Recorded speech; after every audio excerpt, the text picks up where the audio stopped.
Good ஆஃப்டர்நூன்மா. Voice உங்களுக்கு எல்லாம் கேட்குதா? கேக்குதுமா. ஓகேம்மா.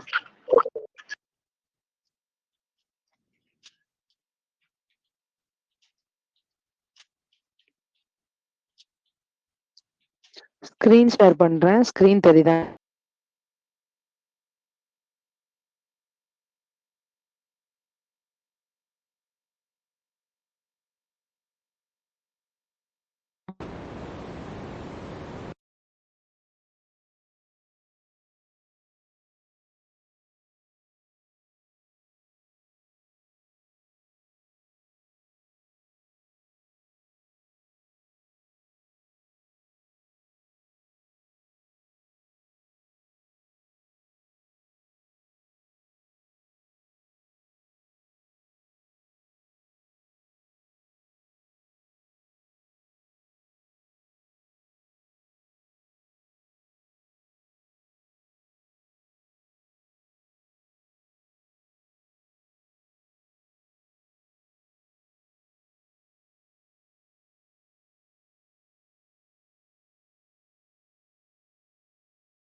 கேட்கலாமா? இப்போ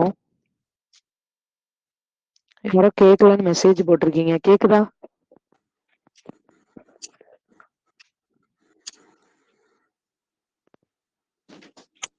பர்வீன் இப்ப கேக்குதுங்க. இப்ப கேக்குதுங்க.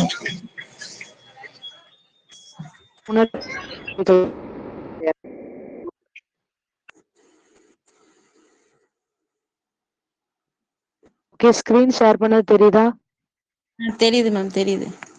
ஓகே ஓகேம்மா. சரி, நம்மளுக்கு தமிழ்ல எழுதுன மாதிரியே தான் நம்ம எழுதுறோம். சரியா? குங்கிறது என்னன்னா லெஃப்ட் டு ரைட் போட்டு நம்ம எழுதுறோம். சரி, அதுக்கப்புறம் நீங்க பாத்தீங்க அப்படின்னா ஜி வந்து என்னது? அதேதான். வந்து என்னது? லெஃப்ட் டு ரைட்ல டார்க் வரும். நான் 2 சைட் போடுறேன்னு போடாதீங்க. நான் டார்க்கா தெரியறதுக்காக போட்டிருக்கேன். சொல்லுங்கம்மா. ஃபர்ஸ்ட் ஒண்ணுமே கேட்கல, ஸ்டார்ட் பண்ணதுல இருந்து இப்பதான் கேக்குது. சரி, நான் ஒரு தடவை சொல்லிடுறேன். சரியா? ஒண்ணுமே தமிழை பொறுத்தவரை ஓகேம்மா. தமிழை பொறுத்தவரை தமிழ் கஷ்டமா இங்கிலீஷ் கஷ்டமான்னு கேட்டா தமிழ் வந்து என்னன்னா கொஞ்சம் எஸ்எஸ் கம்மினால அது ஈஸிமாங்க. இங்கிலீஷ்ல கூட ஒரு 2-3 எஸ்எஸ் இருக்கும், அதனால கொஞ்சம் கஷ்டமாங்க. மற்றபடி வந்து என்னன்னா ரெண்டுமே ஒண்ணு போலதான் இருக்கும். இப்போ வந்து டங்கிலீஷ் மாதிரி உங்களுக்கு டங்கிலீஷ்ல நீங்க மெசேஜ் அனுப்புவீங்களா? நார்மலா வாட்ஸ்அப் மெசேஜ் நீ வந்து அப்படின்னு இந்த மாதிரி நம்ம மெசேஜ் அனுப்புறோம்ல, இதுதான் டங்கிலீஷ். அப்ப இந்த மாதிரிதான் நம்மளுக்கு என்ன செய்யும்? ஷார்ட்டன் இருக்கும். தமிழை புரிஞ்சு படிச்சாலே ஷார்ட்டன் ரொம்ப ஈஸியா இருக்கும். இதுக்குன்னு வந்து தனியா வந்து நீங்க வந்து என்னன்னா அதாவது என்னன்னா தமிழ் நல்ல ஸ்போக்கன் தெரிஞ்சாதான் எழுத முடியும், நல்ல நாலேஜபிளா அப்படிலாம் கிடையாது. அதுக்கும் இதுக்கும் சம்மந்தம் கிடையாது. ஜஸ்ட் ரீட் பண்ண தெரிஞ்சாலே எழுத தெரியும். சரியா?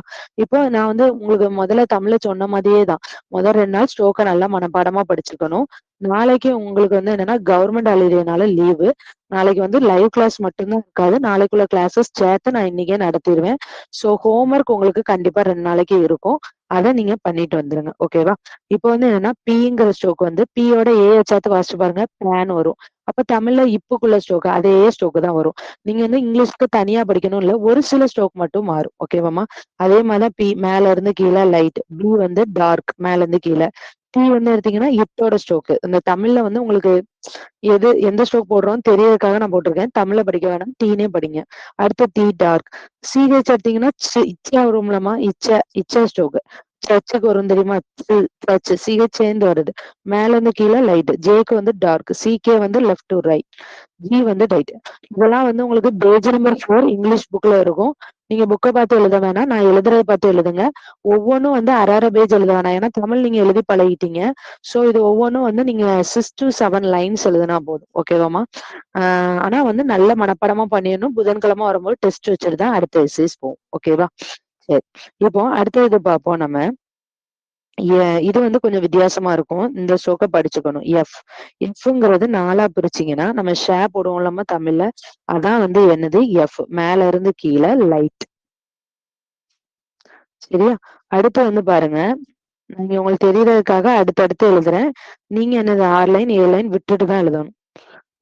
வியும் வந்து பாருங்க, அந்த 4 இதுல நம்ம வந்து என்னது இவ்வு போடுவோம் தெரியுமா, அந்த ஷேப் மேல இருந்து கீழே டார்க். இது ரெண்டும் தமிழ்ல இல்லாத மாதிரி இருக்கும். ஓகேவா? கொஞ்சம் அதனால இதை நல்லா படிச்சுக்கோங்க. அதுக்கப்புறம் பாருங்க, இத்துமா, டிஹெச் இத்து. இத்து வந்து இது நார்மலா நம்ம தமிழ்ல படிச்ச இத்து தான். டிஹெச்னாலும் இத்து தான், ஐடிஹெச்னாலும் இத்து தான். இத்துங்கிற சவுண்ட். ஓகேவா? அதை மட்டும் ஞாபகம் வச்சுக்கோங்க. இத்து வந்து தமிழ்ல 3 படிப்போம், இங்கிலீஷ்ல வந்து ஒன்னே ஒண்ணுதான். ஓகேவா? இது மட்டும்தான், மேல இருந்து கீழே லைட் மட்டும்தான். ஓகேவாமா? அடுத்து வந்து இன்னொன்னு படிப்போம். என்னன்னா இதுவும் வந்து என்னன்னா இத்துனா தீ அப்படின்னு வரும். தீ அப்படின்னு வரும். இதுவும் இத்தோட சிம்பிளா இத்த பேஸ் பண்ணி வரனால இது மேல இருந்து கீழே டார்க்கா வரும். இது வந்து தீன்னு வரும். என்னமா?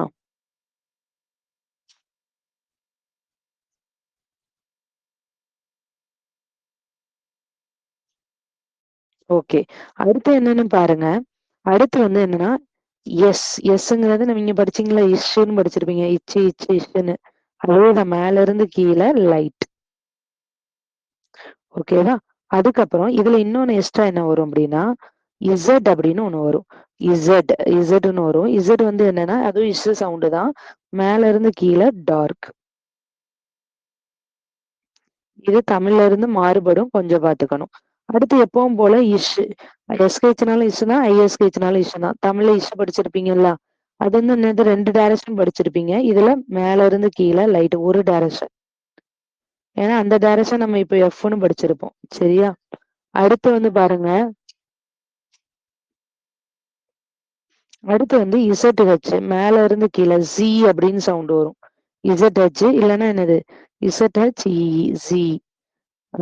அது வந்து என்ன வரும் அப்படின்னா, உங்களுக்கு இதே மாதிரி இஷோட டைரக்ஷன் தான் டார்க்கா வரும். ஓகேமா? அதுக்கப்புறம் பாருங்க, எப்பவும் போலதான் எம் வந்து என்னது இம்மு மாதிரி லைட். அடுத்து வந்து எம்முக்கு அப்புறம் என்ன இருக்கு உங்களுக்கு, என் இருக்கு. என் வந்து என்னது இன்னு மாதிரி லைட். இதுல சில ஸ்ட்ரோக் தமிழ் ஸ்ட்ரோக் வராது, சில இது மட்டும்தான் வரும். சரியா? அப்புறம் வந்து என்னது என்ஜினாலும் இங்குதான், ஐஎன்ஜினாலும் இங்குதான். இதுவும் அதே மாதிரிதான், தமிழ்ல நீங்க இங்கு போட்டிருப்பீங்களா அதேதான், டார்க். சரியா? நான் இந்த பேஜ் உங்களுக்கு நான் அனுப்புறேன் குரூப்ல, நீங்க இதை பார்த்து எழுதிக்கலாம். அதுக்கப்புறம் வந்து எல்லுன்னா என்னது தமிழ்ல இல்லுன்னு எடுப்பீங்களா, அது 4ல இந்த பாகம் தான் எல், கீழே இருந்து மேல லைட். சரியா? இதான் என்னது எல். அதுக்கப்புறம் பாருங்க ஆர். ஆர் வந்து என்னது நம்மளுக்கு எர்ன்னு அர்த்தம், அப்படிதானே? கீழே இருந்து மேலன்னு ஒரு ஆறு வரும் லைட். எப்பவும் போல கீழே இருந்து மேல இன்னொரு ஆறு, மேல இருந்து கீழே அதுவும் லைட் தான். இப்படி 4ஆ பிரிச்சா இந்த தசை. ஆர் வந்து 2 டைப் வரும். அடுத்து வந்து டபிள்யூனா ஏன்னு அர்த்தம் தமிழ்ல, கீழே இருந்து மேல லைட். சரியாமா? அடுத்து வந்து ஒய் வந்து என்னன்னா உங்களுக்கு ஷே போடுவோம்ல, அந்த இது சவுண்ட் வந்து என்னது, இதெல்லாம் வேற இங்கிலீஷ்ல வாசிக்கிறப்போ. நான் உங்களுக்கு தமிழ்ல இது என்ன ஸ்ட்ரோக்குங்கிறத நான் உங்களுக்கு புரியறதுக்காக எழுதியிருக்கேன். கீழே இருந்து மேல மட்டும்தான் வரும் என்ன. இது என்னது லைட். மேல இருந்து கீழே எல்லாம் வராது சரியா. அப்புறம் இன்னும் ஒரு ஸ்ட்ரோக்கு. இது என்னது படிச்சோம்ல கீழே இருந்து மேல. இன்னொன்னு என்ன இருக்கு, ஹச்ல மேல இருந்து கீழே, ரெண்டுமே லைட். இவ்வளவுதான் ஸ்ட்ரோக்ஸ். என்னம்மா இங்கிலீஷ்ல எவ்வளோ, இவ்வளவுதான் ஸ்ட்ரோக்ஸ். சரி, இதுல இருக்கிறவங்களுக்கு இது புரியறதுக்கு ஒண்ணும் இல்ல, மனப்பாடம் பண்ணணும். தமிழ்ல உள்ள மாதிரியே தான் இருக்கும். தமிழ்ல உள்ள மாதிரி என்னெல்லாம் இருக்குன்னு பாப்போமா, இங்கிலீஷ்ல உள்ள மாதிரி என்னெல்லாம் இருக்குன்னு பார்ப்போம். இப்ப இதை எடுத்துக்கிட்டீங்க அப்படின்னா ஹச் வந்து என்னது, இங்கிலீஷ்ல உள்ள அதே தமிழ்ல. சோ நம்ம இந்த ஸ்ட்ரோக்கை படிக்க வேண்டிய அவசியம் இல்லை. ஒரே ஒரு நிமிஷம். இது இவ்வளவுதானே, ஆரோலாம் வராது. வர நீங்க ஆரோ போட்டீங்க மேம் அதனால போட்டோம் அப்படிம்பீங்க.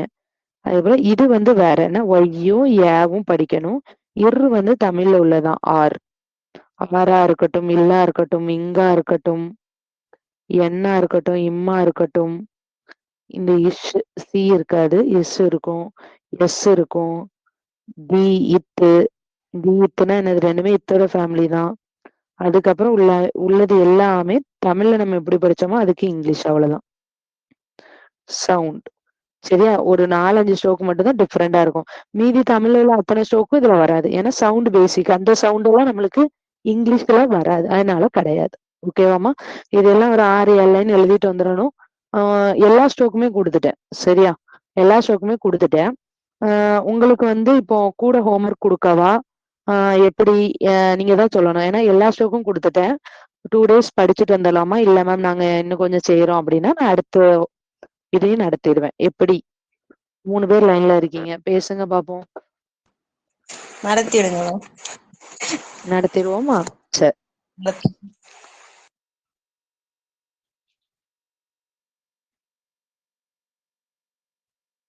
ஓகேம்மா, முதல்ல இதை படிச்சுக்கோங்க. என்ன படிச்சு முடிச்சதுக்கு அப்புறம் உங்களுக்கு எப்பவும் போலதான் நான் என்ன சொல்வேன்னா, நம்ம யூடியூப் சேனல்லையும் இருக்கும், இல்லைனாலும் சொல்றேன். இதே மாதிரி டயக்ராம் போட்டு போட்டு படிக்கலாம். T D, P B, C J, K G, M N, இங், இல், ஆர், எஃப் இல்ல டார்க்கா போட்டா வி, இஷ் டார்க்கா போட்டா சி, அப்புறம் வந்து ஹச் மேல இருந்து கீழே, கீழே இருந்து மேல, இப்படி போட்டா என்னது ஒய், இப்படி போட்டா டபிள்யூ. சரியா, இந்த மாதிரி வரும். இங்கிலீஷ்ல வந்து ரொம்ப ஈஸியா இருக்கும். இந்த டயக்ராம் போட்டு போட்டு நீங்க படிக்கலாம். ஓகேவாமா. சரி, அடுத்த லெசன் சொல்லிடுறேன். அப்போ நீங்க எல்லாருமே முடிச்சுட்டு வந்துருங்க கொஞ்சம். ஓகேவா. சரி, அதுக்கப்புறம் என்னன்னா, நீங்க நெக்ஸ்ட் டைரக்டா புக் எல்லாருக்குமே இருக்கும். ஓகேவாமா. பேஜ் நம்பர் 13 எடுத்துக்கோங்க. எடுத்துட்டீங்க அப்படின்னா எக்ஸசைஸ் நம்பர் 3 அண்ட் 3யும் 4ம் முடிக்கிற மாதிரி இருக்கும். ஓகேவா. 3 and 4 முடிச்சிடணும். எப்படி முடிக்கணும், தமிழ்ல எப்படி சொன்னோமோ அதே மாதிரிதான். இங்கிலீஷ்ல வந்து என்னது, இங்கிலீஷ்ல அந்த பிய மட்டும் விட்டுருங்க, பிடில இருந்து ஆரம்பிங்க சரியா. பிடில ஆரம்பிச்சு கடைசியில எல்கேன்னு ஒண்ணு முடியும் எக்ஸசைஸ் 4ல, அது வரை பண்ணணும். பிடி ஒரு 5 லைன் விட வேணாம். தமிழ்ல நீங்க எல்லாரும் இருக்கனால இங்கிலீஷுக்கு வந்து 3 லைன்ஸ் எழுதுனா போதுமானது. ஓகேவா. ஏன்னா தமிழ்ல கம்பல்சரி 5 லைன்ஸ் எழுதணும். தமிழ் நீங்க இப்ப படிச்சுட்டு இருக்கும் போதே இங்கிலீஷ் படிக்கிறனால 3 லைன்ஸ் எழுதுனா போதும். பிடி எழுதிட்டு ஒரு 3 லைன் விட்டுட்டு பிடி, அப்புறம் என்னது பீச் அப்படின்னு எழுதிட்டு ஃபுல் கொஸ்டினும் முடிச்சிடணும். எக்ஸசைஸ் 3 கொஸ்டின் முடிச்சுட்டு நீங்களா சொல்லி பார்க்கணும். பிடி ஜாயினிங் ஸ்ட்ரோக், கையை எடுக்காம எழுதுறது. ஓகேவாமா. அதைத்தான் நம்ம வந்து நான் ஹோம்ஒர்க் கொடுக்க போறேன். பிடி அப்புறம் நான் என்ன சொல்லிருக்கேன், 2வது லைன் விடக்கூடாதுன்னு இருக்கேன். 3 லைன்னா என்ன, 3 லைன் கரெக்டா இருக்கணும். இங்கேயும் ஃபுல்லாகி இருக்கணும். ஓகேவாமா. அதே மாதிரி எக்ஸசைஸ் 4 எப்படி பண்ணுவோம், நம்ம ஏற்கனவே உங்களுக்கு சொல்லியிருக்கேன். என்ன சொல்லியிருக்கேன், சிம்பிளா முதல்ல எழுதிக்கோங்க பார்த்து, 3 லைன் விட்டுட்டு அதுக்கப்புறம் நீங்களே எழுதுங்க. P K P T P T L. அதுக்கப்புறம் கரெக்ஷன் பார்க்கணும். என்னமா கரெக்ஷன் அதே மாதிரி பின்னாடி இருக்கும். பின்னாடி வந்து ஆன்சர்ஸ் வந்து எப்போ இருக்கும் அப்படிங்கறத நான் சொல்லிடுறேன். பின்னாடி ஆன்சர்ஸ் பேஜ் நம்பர் 302ல இருக்கு சரியா. ஆன்சர் வந்து எங்க இருக்கு, 302ல இருக்கு. இங்கிலீஷ் புக் ஆன்சர் 302ல இருக்கும். ஓகேவாமா? ஓகே. அதை பார்த்து கரெக்ஷன் பண்ணி எழுதுங்க. உங்களுக்கு இவ்வளவுதான் ஹோம்ஒர்க் என்னமா? இதை முடிச்சுட்டு நீங்க என்ன பண்ணலாம்? புதன்கிழமை கிளாஸஸ் அட்டன் பண்ணலாம். புரிஞ்சுதா? இங்கிலீஷ்ல வேற எதுவும் டவுட் இருக்கா? நம்ம தமிழ் கிளாஸ் போகலாமா? போலாமா? ஓகேமா. ஏன்னா இது ரொம்ப தமிழ்ல என்ன படிச்சீங்களோ அதே தான் வரும். ஓகேவா? அதனால இதுல புரியாம இருந்தா நீங்க கேளுங்க.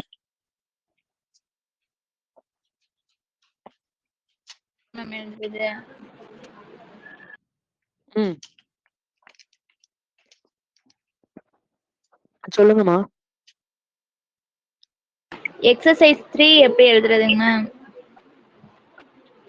ஜெயஸ்ரீயா, எஸ்ஐஸ் 3 எப்படி எழுதணும்? கைய வச்சுதான் எழுதணும். எப்படி எழுதணும்? தமிழ் எழுதுனீங்களா? ஜெயஸ்ரீ, தமிழ் எஸ்ஐஸ் எல்லாம் எப்படி எழுதிருக்கீங்க? அது எழுதிருக்கீங்க மேம். இங்க வந்து கொஸ்டினும் ஆன்சரும் கொடுத்துருக்காங்க. 3 லைன்ஸ் மட்டும் எழுதுனா போதுமான்னு கேக்குறீங்க மேம். ஆமா, அதே மாதிரி தானே தமிழும் இருக்கும். கொஸ்டின் ஆன்சரும் இருக்கும். சரிங்க மேம். பயிற்சி 2ல பயிற்சி 2ல தமிழ் அப்படிதான் இருக்கும். என்னமோ அதே மாதிரிதான் நம்ம எழுதணும். அதுல ஆன்சர் இருக்கனால நீங்க ஆன்சர் பார்த்து எழுதணும்னு இல்ல. கொஸ்டினை மட்டும் வேர்டை மட்டும் எழுதிக்கோங்க. அதுக்கப்புறம் ஷோக்க போட்டு ஆன்சர் இதுல பார்த்து திருத்திக்கோங்க. அவ்வளவுதான் எஸ்எஸ் 3க்கு. மீதி இதுக்கு பின்னாடி பார்த்து திருத்துவோம். இதுல அதே பார்த்து திருத்தணும். சரியாமா? தமிழ்ல பயிற்சி 2 எப்படி பண்ணுமோ அதே மாதிரிதான். அதனால அதுல எந்த டவுட்டும் வைக்காதீங்க. தமிழுக்கு 3 லைன் எஸ்ஐஸ் எழுதினா போதும். ஓகேவா? சரி, வேற ஏதாவது டவுட் இருந்தா கேளுங்க. வாட்ஸ்அப்ல கேளுங்க. ஓகேவா? நம்ம இப்ப தமிழ் கிளாஸ் அட்டன் பண்ண போகலாம். ஓகேவா? இதை எண்ட் பண்ணிட்டு நீங்க தமிழ் கிளாஸ்க்குள்ள வாங்க. Okay, thank you all.